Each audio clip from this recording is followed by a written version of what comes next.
Ravi stood near the wide window of the starship, watching as the alien world slowly came into view. It was not like Earth, yet it held a strange beauty. The planet shimmered with pale blue clouds and long stretches of silver seas. Strange green forests glowed under the light of two suns. To him, it looked almost like a dream. He had grown up hearing stories of other worlds. But seeing one with his own eyes made him realize how far humanity had come. The ship was carrying a small delegation from Earth. They were chosen to meet the royal family of this world, a kingdom known for its wisdom and knowledge. For centuries, their people had remained distant from others, watching from afar. But now they had invited humans to speak of peace and friendship. It was a chance that might change the future of both civilizations. Ravi was not a leader. He was not even the most skilled diplomat. He was a young explorer, chosen because he had once discovered ancient ruins during a mission on another world. His gift was curiosity and his heart was honest. That was why he had been added to the mission. Not to lead, but to listen, to observe, and perhaps to share the truth of humanity's spirit. The leader of the human team was an older man named Darren. He carried himself with calm authority, his voice always steady. With him was Mira, a cultural expert who had spent years studying alien languages and histories. Ravi often felt small beside them, but he told himself he had his own role to play. As the ship descended toward the surface, the crew grew silent. Everyone understood the weight of the moment. This was not only about trade or science, it was about trust. If this meeting failed, it might take centuries for humans and this empire to stand together again. The landing platform was vast and bright, built from white stone that reflected the light of the twin suns. Tall pillars rose around it, carved with flowing designs that told stories Ravi could not yet understand. At the far end of the platform, a group waited. They were the royal family, surrounded by guards and advisors. Their forms were tall and graceful, with soft silver skin that shimmered in the sunlight. Their eyes were large, glowing faintly, and their clothes were woven with shining threads that looked alive. The human delegation walked forward. Ravi's heart pounded in his chest. He had trained for weeks to keep calm, to bow correctly, to use the right words. Still, the sight before him stole his breath. It was not fear, it was wonder. The king stepped forward first. His presence was calm and strong like the ocean. He welcomed the humans with a voice that carried across the platform, gentle yet commanding. The queen stood beside him, her gaze steady, her movements filled with grace. And then Ravi's eyes fell upon the figure who stood just behind them, the princess. She was unlike anything he had ever seen. Her skin caught the light as if it held stars within. Her hair flowed like threads of silver silk, moving gently even when the wind was still. Her eyes, deep and bright, seemed to hold both kindness and mystery.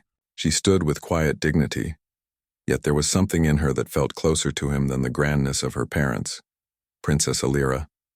That was her name, spoken softly among the human crew before they landed. She was known in her world for wisdom beyond her years, for her ability to speak with clarity and counsel, and for her patience, but none of that was in Ravi's mind at the moment.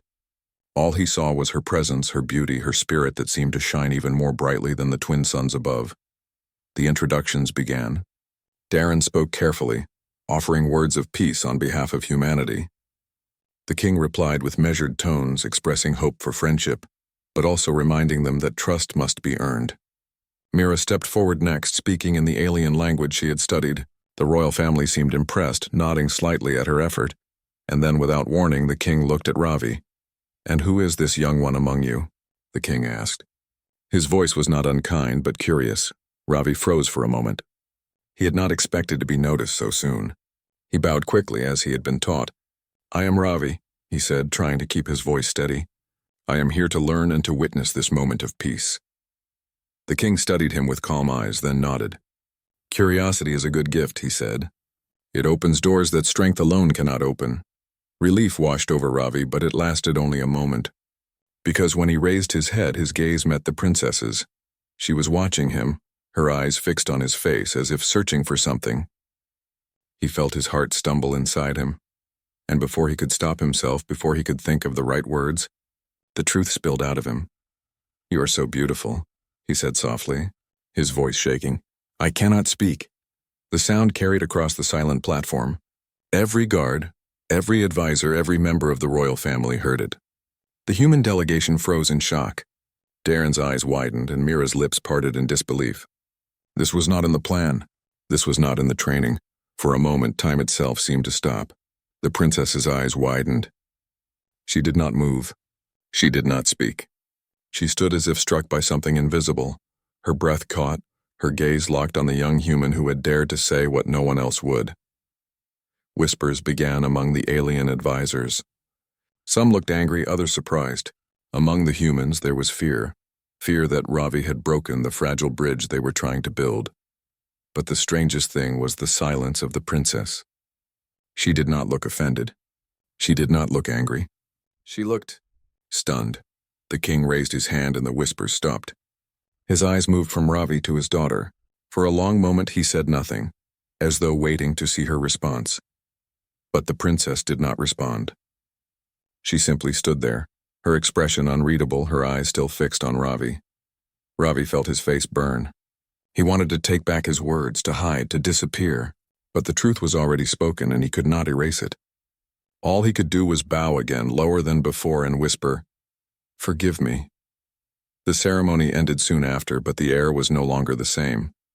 The humans returned to their quarters with heavy hearts, unsure if the mission was already broken.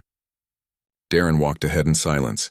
Mira shook her head in disbelief, and Ravi followed slowly, his chest tight. Yet, even with shame heavy upon him, one thought stayed in Ravi's mind. The way Princess Alira had looked at him. Not with anger, not with pride, but with shock, as if his words had touched something deep inside her. And somewhere within her silent heart, the princess carried those words, replaying them again and again, wondering why they struck her so strongly, and why the young human's voice still echoed in her mind.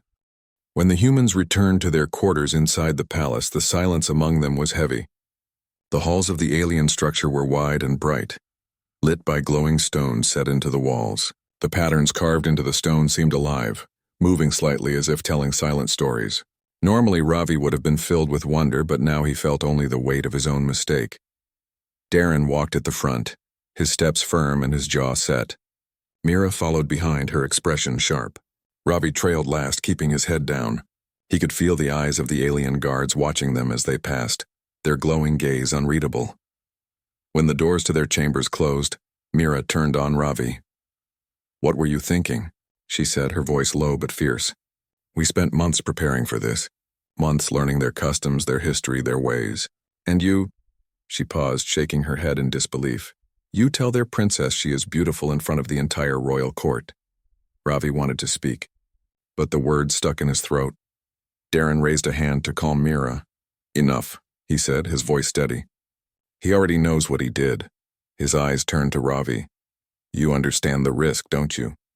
Words matter, especially here. These people value control. They value calm. Sudden confession like that, it could be seen as disrespect." "I know," Ravi said softly. His chest felt heavy. "I couldn't stop myself, it just happened." Mira sighed sharply and turned away. Darren studied Ravi a moment longer, then spoke again. "We will wait for the council's response. Perhaps it will pass quietly. But Ravi—" His voice grew firm. "You must stay silent in the next meeting. No words unless spoken to. Do you understand?" "Yes," Ravi whispered. That night he could not sleep. The chamber was warm, filled with a soft humming sound that seemed to come from the walls themselves. Darren and Mira rested, but Ravi lay awake, staring at the ceiling. His mind replayed the moment again and again, the way the princess had looked at him. Shocked, yes, but not offended, not angry. Something else was in her eyes, though he could not name it. Across the palace, the princess herself also could not sleep. Alira sat by her window, looking out at the silver seas under the twin moons. The palace was quiet, but her mind was not. She had lived all her life surrounded by rules of order, of silence, of careful speech. Compliments were given in ritual phrases, not in sudden bursts of feeling. Yet the human had spoken with no fear, no hesitation. His words had struck her heart like a bell. "You are so beautiful I cannot speak." She repeated the sentence in her mind, again and again. She had heard praise before, but it had always been empty, part of politics. This was different. It felt raw, honest, almost fragile. It unsettled her, but it also stirred something inside her she did not understand. Her maid entered quietly. Princess, you have not rested. I cannot, Alira said softly. She hesitated, then asked, Tell me, have you ever been called beautiful? The maid looked surprised. Yes, Princess, but only as courtesy. And if someone spoke the words not as courtesy, but as truth? Alira asked. The maid smiled faintly. Then it would stay in the heart, Princess. Even if only for a moment. Alira looked back at the moons. The human's voice still echoed in her mind. The next day, when the council gathered, the air was tense. The human delegation entered the great hall. Tall pillars lined the room and a long table stretched between the two groups. The alien council members whispered among themselves, their glowing eyes shifting toward Ravi. The king and queen sat at the head, calm but watchful. The princess sat beside them, her face composed, though her thoughts were far from calm. The discussions began. Darren spoke with care, offering plans of knowledge exchange and peaceful cooperation. Mira added points about trade and culture. The alien council listened, sometimes nodding, sometimes questioning. Ravi stayed silent as instructed. He kept his eyes on the table, though he felt the princess's gaze on him more than once. When the meeting ended, the king stood. The talks will continue tomorrow. For now, let us rest. As the council rose, Alira's eyes lingered on Ravi. He felt it but dared not meet her gaze. Later, in a quieter corridor, two council members spoke in hushed tones. The human boy's words were reckless, one said. It shows they lack discipline. Perhaps, the other replied. But did you not see the princess? She was moved. That is rare. Maybe these humans bring something we do not understand. Ravi did not hear these words, but whispers like them spread through the palace. Servants talked in the kitchens. Guards spoke in the training yards, and advisors debated in hidden chambers. The young human who spoke so boldly was becoming a mystery to them all. That evening, as Ravi walked through the palace garden under the watch of two guards, he heard a soft voice behind him. You spoke without fear, the voice said. Ravi turned. It was Princess Alira.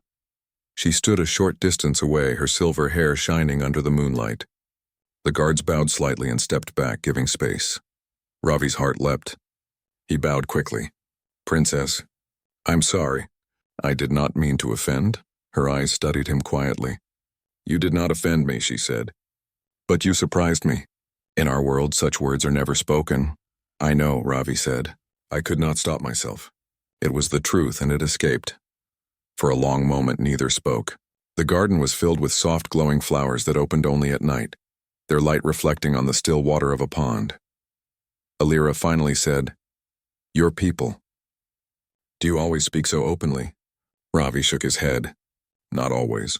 But when we feel something deeply, we believe it is better to speak than to hide. Even if it brings silence, the princess's eyes softened. Silence, she repeated. Yes. Your words brought silence to all. Yet they did not feel empty. They felt alive. Ravi lowered his gaze, unsure how to respond. Alira turned, walking slowly along the garden path. Perhaps, she said softly, there is more to learn from humans than we thought. Then she left, her figure fading into the palace shadows, leaving Ravi standing among the glowing flowers with a heart that beat faster than ever. That night, as the palace slept, two very different beings lay awake. One human, one princess. Each carried the same words in their minds, words that had crossed the silence of two worlds and started to change them both. And though neither fully understood it yet, a small bridge had already begun to form, built not by treaties or speeches, but by a single, unplanned sentence spoken from the heart. The next morning began like the one before, with the sound of soft chimes echoing through the palace halls. Ravi woke early, though sleep had not come easily to him. His mind had been full of restless thoughts, the memory of his words, the look in the princess's eyes, the soft sound of her voice in the garden. He dressed quickly and followed Darren and Mira to the dining hall where the human delegation was served a quiet meal of fruits that glowed faintly and bread made of silver, grains. Darren spoke about the day's schedule. Mira studied her notes and Ravi remained mostly silent. Yet even as he tried to focus on his food, he felt the weight of something greater. He sensed that the princess had not finished with him. And he was right. Later in the day, when the talks between the humans and the council had ended, Ravi was surprised to receive a message. A servant of the palace approached him with a bow. The Princess Alira requests your presence in the lower gardens, the servant said. Ravi's heart raced. He glanced at Darren and Mira. Mira frowned deeply, her lips pressing tight. Darren's expression was unreadable, but after a long pause, he gave a slight nod. "Go," he said. "But remember yourself. Speak with respect, and listen more than you speak."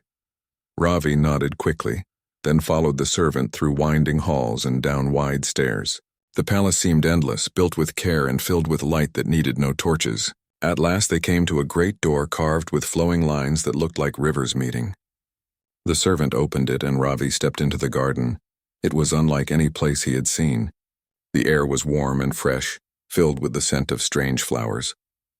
Trees with glowing leaves arched over the paths, their branches forming soft shadows. Streams ran between the stones, their waters clear and singing with quiet music. Everywhere, plants seemed alive with light, their colors shifting as though they breathed. At the center of the garden, standing beside a pool of still water, was the princess. Her silver hair caught the glow of the flowers, and her eyes reflected the soft light of the pond. She turned when she heard him, her face calm but curious. "You came," she said. Ravi bowed. "I came, princess. I was told you wished to see me." Alira gestured to the path beside her. "Walk with me," she said. He stepped forward, his heart steadying itself with effort. Together they walked along the stone path, past glowing trees and flowering vines. For a long while neither spoke. Ravi wondered if he should wait, or if he should speak first. But before he could decide, the princess broke the silence. "Your world," she said softly. "Is it as full of sound as the stories tell?" Ravi looked at her, then nodded. "Yes, our cities are full of sound. Voices, music, machines, laughter. Even in the wild places there is sound, wind, birds, rivers. Silence is rare." Alira's eyes lowered as she thought. "Here, silence is valued. It is a sign of control. Our people are taught to guard their voices, to measure every word. That is why your words were so shocking. They came without measure." Ravi swallowed. "I know I spoke too quickly. I only meant—" She raised her hand slightly, stopping him. "I am not angry," she said. "I only wish to understand. Why would a human say such words without thought? Does beauty matter so much to your people?" Ravi thought carefully. "It is not only beauty of the face. It is beauty of the spirit, of the moment, of the feeling. When we see something that moves us deeply, we speak. Not because it is safe, but because it is true." I said what was in my heart. They walked further into the garden, past a tree with long silver fruit that glowed faintly. Alira touched one of the branches, her eyes thoughtful. "In my world," she said, "truth is hidden in silence. Feelings are considered dangerous. They can shake order. They can cause storms in the mind. But when you spoke, it did not feel like a storm. It felt alive." Ravi smiled faintly.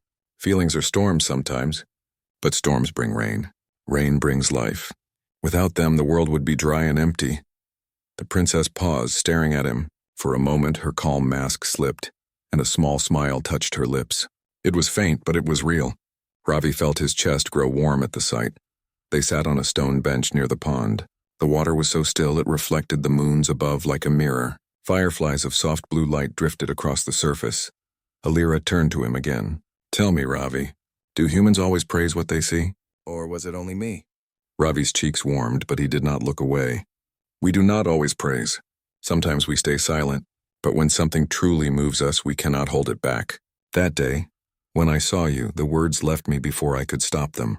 It was not planned. It was truth." The princess's eyes searched his as if testing the weight of his words. At last she looked down at the pond, her reflection shining beside his. "Truth," she whispered. "Such a strange gift." The garden grew quiet. Only the sound of water and soft night creatures filled the air. For a long time they sat without speaking, yet it was not an empty silence. It was full, gentle, alive with something unspoken. Finally, Alira rose. "I have learned enough for today," she said softly. "Perhaps tomorrow I will ask more." Ravi stood quickly. "Of course, princess. Thank you for your kindness." She looked at him once more, her eyes calm but softer than before. "Do not thank me," she said. "Perhaps I should thank you for showing me a new kind of silence." Then she left the garden, her figure fading into the light of the palace. Ravi stood alone for a while, listening to the water and feeling the air around him. His heart was full of questions he could not yet answer. But one truth was clear: something had changed. not only in him but in her as well. That night the princess sat in her chamber staring at the glowing walls. She thought of his words again. Storms bring rain, rain brings life. She thought of his voice, so unmeasured yet so real. She wondered what other truths humans carried within them. And as she closed her eyes, she realized she was eager to know more. And Ravi, lying awake in his chamber, wondered the same about her. For both human and princess, the garden was no longer just a place of light and trees. It had become the beginning of something neither had expected. A quiet bridge made not of stone but of words and silence shared. The palace felt different in the days that followed. Ravi noticed it first in the council hall, where the meetings between the humans and the alien leaders continued. Before, the royal court had been cold and measured. The advisors spoke carefully, their words sharp and distant. The king remained steady, and the queen's face revealed nothing. Only the princess had seemed touched by something deeper, though she hid it behind her calm eyes. But now, small changes appeared. When Mira spoke about sharing stories and songs from Earth, the princess leaned forward with interest, asking questions no one else dared to ask. When Darren explained how humans solved disputes, Alira listened closely, her gaze steady, as though she weighed each word not only with her mind but with her heart. Even the way she spoke changed. Her voice grew warmer, her sentences less bound by rigid form. The council noticed. Whispers filled the hallways of the palace. Some of the older advisors frowned, claiming the princess was letting herself be influenced too much by the humans. Others watched with quiet curiosity, wondering if her openness was not weakness but strength. For Ravi, every glance from the princess carried weight. In the garden, she had asked him about truth, about storms, about human hearts. Now in the open halls, her questions touched larger matters: how humans chose leaders, why they valued freedom of voice, why they praised one another so easily. Each answer he gave seemed to plant a seed inside her, and those seeds were beginning to grow. One afternoon, as the council gathered, tension rose. An argument broke out over trade rights. A high advisor with stern eyes insisted that humans must pay heavy tribute to prove their loyalty. Darren remained calm, but Mira's voice sharpened. "We come to build friendship," Mira said, "not to bind ourselves in chains before we begin." The advisor's tone grew harsh. "Friendship without sacrifice is nothing but empty wind." The hall filled with low murmurs. Guards shifted uneasily. Ravi sat in silence, his hands folded, wishing he could speak but remembering Darren's warnings. Then, to everyone's surprise, the princess rose. Her voice was calm, yet it carried through the chamber. "Perhaps," she said, "it is not sacrifice we need first, but trust. Tribute may weigh down the hands, but truth lifts the heart. These humans came not to take, but to share. Should we demand from them what we do not demand from ourselves?" The advisor frowned. "Princess, such words are dangerous. Our people guard themselves with order. To open the gates too wide is to invite storms." The princess's gaze shifted, and for the smallest moment her eyes found Ravi's across the hall. Then she spoke again. "Storms bring rain," she said softly, "and rain brings life." The words hung in the air like a bell's echo. Ravi felt his chest tighten. Those were his words, spoken days before in the garden. Now they lived on her lips, shining with her voice before the entire court. The hall grew silent. Even the king seemed thoughtful, his eyes fixed on his daughter. The advisor lowered his head, unwilling to challenge her directly. At last the king spoke. "The princess is correct. Trust must come first. Let the matter of tribute rest. We will judge these humans by their actions, not by their gold." Relief spread across the human delegation. Darren gave a small bow of thanks. Mira exhaled softly. Ravi remained still, but inside him joy stirred. The princess had not only listened to his words, she had carried them into the heart of her people. That evening, when the hall was empty and the torches burned low, Ravi wandered through the garden again. He found the princess waiting by the pond, her reflection shimmering in the water. "You spoke for us today," Ravi said quietly. Alira turned, her eyes steady. "I spoke for truth," she replied. "But your truth gave me courage." Ravi stepped closer, the air filled with the soft glow of night flowers. "Your people listened because it was you, not me. You carry their respect." "And yet," she said, "I carried your words." She paused, then added, "Perhaps our worlds are not so different after all." Perhaps your way of speaking, open, honest, unmeasured, is not weakness but strength. Ravi's heart beat faster. He bowed his head slightly. If I gave you strength, then I am glad. That is what humans wish to bring. Not chains, not fear, but hope. The princess studied him for a long time. In her eyes he saw something unspoken. Curiosity, yes, but also trust and perhaps the beginnings of something even deeper. The garden was silent except for the soft ripple of water. They stood close, yet not too close, the air between them filled with something delicate like a thread waiting to be woven into something greater. Elira finally spoke. Tomorrow the council will test you again. They fear change, but I will stand beside you, because I believe— She hesitated, her voice softening. I believe humans may be the bridge we did not know we needed. Ravi's chest filled with warmth. And I believe, he said, that you will be the bridge for your people. The princess smiled faintly. Not the faint smile of formality, but a true smile, small and real. As the moons rose higher, they walked together through the glowing garden paths, speaking not of politics but of stories. Ravi told her about Earth, about children playing in fields, about music sung in small villages, about oceans filled with restless waves. Elira listened with wide eyes as though she could see it all through his voice. In return, she told him of her childhood, of learning silence and restraint, of secret dreams she had never spoken aloud. For a while, they were not a human and a princess of another world. They were simply two souls sharing truth beneath the light of twin moons, but outside the garden the palace buzzed with whispers. The counselors spoke in quiet corners, wondering if the princess was changing too quickly. Some feared her warmth would weaken their order. Others wondered if she was showing a new path.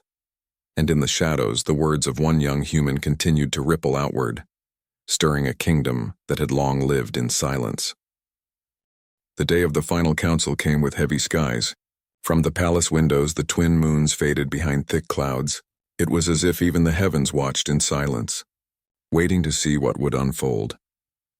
Ravi walked through the great hall beside Mira and Darren. The long table stretched before them, covered with maps, scrolls, and crystal records. On one side sat the human delegation. On the other side, the alien king, queen, and their advisors, all cloaked in silver and deep blue. At the center of it all sat Princess Elira, her face calm but her eyes filled with quiet fire. Everyone in the hall knew this meeting would decide the future of both worlds. Some advisors wanted heavy control over the humans. They feared that free voices and open hearts would spread too fast, shaking the very order of their people. Others, more cautious, believed the humans might bring new life to their fading traditions. The king spoke first, his voice low but steady. We have listened. We have seen. Yet doubt remains. The humans wish for peace and exchange. Our people fear being changed too quickly. Today we must decide, will we open the gate fully or will we close it? Murmurs spread across the hall. Ravi sat with his hands folded tightly, his heart beating fast. He was not allowed to speak in this chamber, but his thoughts roared louder than any words. He remembered the princess in the garden, repeating his words about storms and rain. He remembered her smile when she spoke of trust. He hoped with all his strength that her courage would not falter today. The first advisor rose. My king, my queen, I beg you to see reason. These humans speak freely. They laugh loudly. They carry no restraint. If we allow them into our world without control, their ways will spread like wildfire. Our order will break, another advisor stood. And yet their honesty is strength. They do not hide behind masks. They offer what they are without fear. Perhaps we can learn from them. Voices clashed sharp against the walls of the hall. One by one, advisors argued, their words like swords. Trust battled with fear, hope with caution. The air grew heavy. The king lifted his hand and silence fell. His eyes turned to his daughter. Elira, he said, you have listened to these humans more than any of us. You have spoken words that echo in both halls. Tell us, what do you see? What do you believe? All eyes turned to the princess. For a long moment she did not move. Her hands rested gently on the table, her face calm. Inside, her heart beat fast. She thought of her father's trust, her mother's watchful eyes, the advisor's doubt, and Ravi's quiet faith. At last she rose. Her voice was soft, yet it carried through the hall like water over stone. I have seen fear, she began. Fear of losing what we have. Fear of voices too free. fear of storms that might shake our walls. But I have also seen hope. I have seen honesty without armor, kindness without demand. I have seen humans who came not to take but to share. The advisors shifted. Some frowned, some leaned forward. Our people have lived long in silence, the princess continued. We guard our words, we bind our hearts, we build walls of calm. But silence without trust is emptiness. Order without warmth is cold. The humans do not hide their hearts, and perhaps that is why they shine so brightly. She paused. Her eyes found Ravi across the hall. His gaze met hers, steady, silent, filled with quiet strength. Alira turned back to her people. Her voice grew stronger. Storms bring rain. Rain brings life. If we fear the storm, we deny the life it carries. If we fear the humans, we deny the gift they bring. We must not close the gate. We must open it, not with chains, not with tribute, but with trust. The hall was silent. Not a voice rose, not a chair shifted. The king's eyes searched his daughter's face, and the queen's lips pressed together, unreadable. Finally, the king spoke. You speak with courage, my daughter. You speak not only as a princess, but as a leader. Your words are clear. He turned to the council. The gate will open. The humans will be welcomed. Trust shall be our foundation. Relief washed through the human delegation. Mira closed her eyes for a moment, whispering thanks under her breath. Darren gave a slow bow. Ravi sat frozen, his chest filled with something he could not name. Pride, joy, and a deep, unshakable warmth. The advisors bowed, some reluctantly, others with quiet acceptance. The queen's gaze lingered on her daughter, and for the first time a faint softness touched her face. The meeting ended with formal words, agreements written, and promises exchanged. But the true victory was not written on paper. It lived in the hearts of those who had listened, who had chosen trust over fear. That night the palace shone with celebration. Lights filled the halls, music played, and tables overflowed with food from both worlds. Humans and aliens spoke together, their laughter rising like song. The once cold court was alive with warmth. Ravi stood by the garden arch watching the gathering. He saw Mira dancing with children, Darren sharing stories with elders, and the princess moving gracefully among her people. Her presence bright as the moonlight. At last, she stepped away from the crowd and walked toward him. You spoke today, Ravi said softly. Not with my words, but with your own. You carried them further than I ever could. The princess looked at him, her eyes shining. I spoke because you showed me it was possible. You gave me courage. They stood in the garden where it had all begun. The flowers glowed, the water shimmered, and the night was filled with gentle music. I feared, Alira whispered, that my people would not hear me. But they listened, perhaps. They listened because I believed, and I believed because of you. Ravi's heart stirred. He wanted to say more, but words felt too small for the moment. Instead, he simply said, Then we believe together. For a long moment they stood in silence, side by side, their hearts speaking what their lips did not. Above them, the clouds parted. The twin moons shone bright, their light spilling across the garden. It was as if the sky itself blessed the bond that had grown between them, not bound by titles, not bound by worlds, but bound by truth. The princess lifted her face to the moons. This is only the beginning, she said. Yes, Ravi replied. The beginning of something greater than both our worlds. And so it was. The gate between Earth and the alien kingdom opened wide. Trade flowed, knowledge shared, stories exchanged. But more than goods or science, it was trust that grew. A trust born in a garden, spoken in soft words, carried into halls of power, and sealed by the courage of a princess and the honesty of a simple human. And whenever the people told the story, they spoke not of tribute or treaties, but of one moment when a young man said, You are so beautiful I cannot speak, and the princess stopped in shock, listened. From that truth, a bridge was built, and two worlds were forever changed.